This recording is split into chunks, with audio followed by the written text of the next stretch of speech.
वंश एक कॉलेज में छात्र था।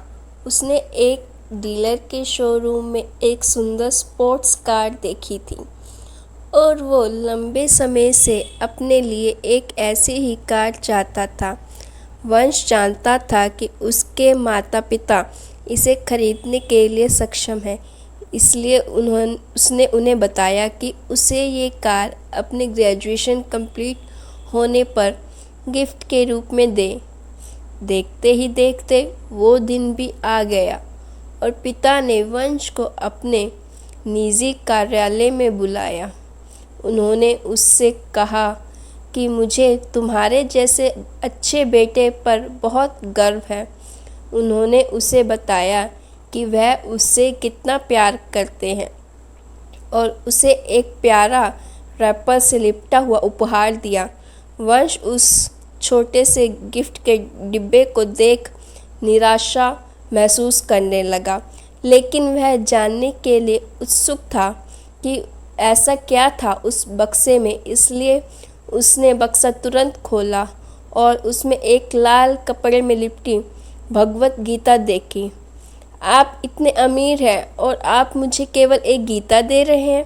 काफ़ी गुस्से से अपने पिता पर वो चिल्लाया और अपनी नाराज़गी और गुस्से में आकर न आव देखा न ताव तुरंत घर छोड़ दिया। काफ़ी साल बीत गए। वंश अब एक सफल व्यापारी बन गया था। वह अपने जीवन में खुश था। उसकी शादी हो चुकी थी और 2 बच्चे थे।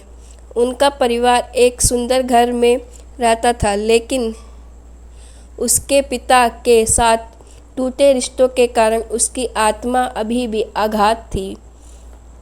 वंश अपने पिता का घर छोड़ने के बाद कभी उनसे नहीं मिला था।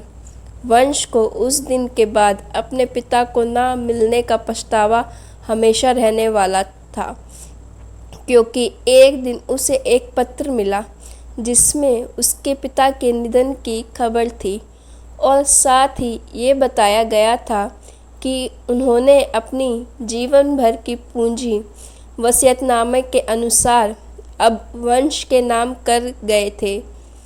अपने पिता की सारी संपत्ति विरासत में मिली तब वंश अपने पिता के घर पहुंचा और कुछ महत्वपूर्ण कागज़ों की तलाश करने लगा।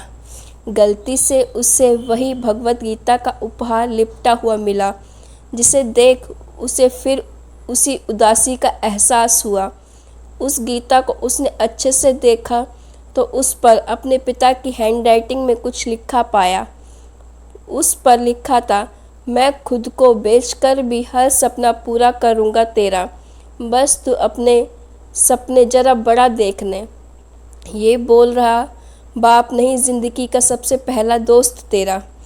ये कविता पढ़ी ही थी कि अचानक उस किताब से एक चाबी गिरी, जिसके ऊपर लगे टैग पर उसके ग्रेजुएट होने की तारीख के साथ कंग्रेचुलेशन और आई लव यू लिखा हुआ था।